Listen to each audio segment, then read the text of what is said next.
හිතවත් හාමුදුරු නමක් හිටියා ආරණ්‍යයක. හරි හිතවත්. කොහේ හරි හිටියත් අපිට කතා කරනවා. මේ හාමුදුරුවෝ හරියට ලෙඩ වුණා. අසනීප වුණා. මොකක් හරි අමනුෂ්‍ය දෝෂයක් වගේ බලපෑම ආවා. ඉන්නම බැරි තැන. සිවුරේ ඉන්නම බැරි තැන. අවසානයේ තීරණය කෙරුණා ඒ හාමුදුරන්ට සිවුරු අරින්න. රෝගී මුල් කරගෙනම ඉන්නම බෑ මහාන කමින්. අවුරුදු 25ක් මම හිතේ මහාන වෙලා. ඊට පස්සේ අර මේ ආරණ්‍ය හාමුදුරුවෝ සිවුරු එරියත් මහාන කමට ආසයි. ඉතින් එහෙම ඉන්නකොට දැන් මෙයාට ප්‍රශ්නයක්, ඇයි කවුද මට මේ වද දෙන්නේ? කවුද මට මේ මාව මේ ලෙඩ කරන්නේ? කවුද මට මෙච්චර කරදර කරන්නේ? එහෙම මෙයාව හිතනකොට, මේවා සොයසොයා යනකොට මෙයාගේ ඇඟේ හිටපු එක්කෙනා කතා කළා. කිව්වා මං ඔයාට ආදරෙයි. ඔයා මාව දාලා යන්න එපා. දැන් ඉතින් අර අපි මේවා දැනගත්තේ සිවුරු ඇරියට පස්සේ අපිට කාලෙක මොන ගැහුණා. මොන ගැහුණාම ඇහුවා මොකද උනේ කියලා. එතකොට කියපු විස්තරය. ඊට පස්සේ කවුද ඇතුලෙන් කතා කරන්නේ? ඇතුලෙන් කතා කරන්නේ කාන්තාවක්, ස්ත්‍රියක්. කවුද මේ ස්ත්‍රිය? කලින් ජීවිතේ බිරිඳ.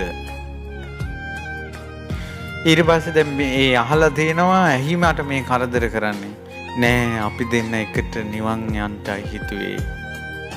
දැන් ඔබ කොහෙද ඉන්නේ? ඒ කාන්තාව දැන් ඉන්නේ නාග ලෝකේ. ඒකට ඇයි කතා කරන්නේ? මේ ඇයි මේ මිනිස්යාට කරදර කරන්නේ? මේ හාන්දුරන්න කරදර කළේ ඇයි? ඉතින් අපි දෙන්නාම පැතුවේ එකට නිවන් යන්න.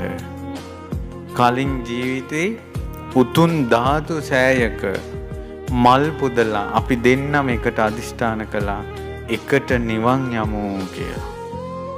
දැන් මම නාග ලෝකේ, මෙයා දැන් මහාන වෙලා මට කලින් නිවන් යන්න හදනවා. කොහොමද එහෙම කරන්නේ? දෙන්න එකට පැතුවා නම් මම මෙයාකින් අයින් වෙන්නේ නැහැ. මමත් මනුස්ස ලෝකෙට ඇවිල්ලා දෙන්න එකට මහාන වෙමු. එකට නිවන් යමු. ඊට පස්සේ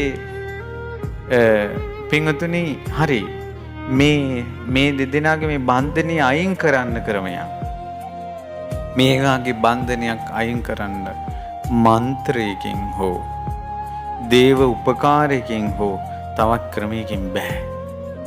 මක් නිසාදයත් ධාතුන් වහන්සේලා වැඩ සිටින ධාතු සෑයක කරපු ප්‍රාර්ථනාව නිසා එකටම නම් යන්න පැතුවේ, එකටම යනවා. ඒතර මේ දෙන්න වෙන් කරන්න ක්‍රමයක්. මේ දෙන්න දැන් පැති දෙකක්නේ. ඒතර දෙන්න පැති දෙකකට දැන් යන්නේ මොකද? කොහොමද දැන් මේක වෙන් කරන්න ක්‍රමයක්? වෙන් කරන්න ක්‍රමයක් නැහැ. හැබැයි මේ දෙන්න වෙන් වෙන දවසක් එනවා. කවද්ද වෙන් වෙන දවස? ධාතුන් වහන්සේලාගේ සෑය වන්දනා කරපු පින අවසන් වෙනවද? එදාට අර එකට කරපු ප්‍රාර්ථනාව ඉවර වෙනවා. එදාට වෙන් කරන්න පුළුවන්. පින්වතුනි, ධාතුන් වහන්සේලාගේ සෑය වැන්ද පින අවසන් වෙන දවස කවද්ද? පින්වතුනි, රහතන් වහන්සේ නමකටවත් ධාතු සෑයක් වැඳපු පින අවසන් වෙන දවස කියන්න බෑ. රහතන් වහන්සේ නමකටවත් ධාතු සෑයක් වැඳපු පින අවසන් වෙන කල්ප ගාන කියන්න බෑ. දැන් ඵලයන් එකට චෛත්‍යවල එකට මල් පුදලා එකට පහම් පත්තු කරලා ජෝඩු පතපු ඒවා ගණන් කළ නොහැකි සංසාරයක අරගෙන යන්න සිද්ධ වෙනවා. ඒ අතිශය භයානක කතාව මේ කන වැටුණ සැනින් කරුණාවක් ඉපදුනා. අනේ කවුරු හරි බේරගන්න නැත්තම් මේ කතාව අහලා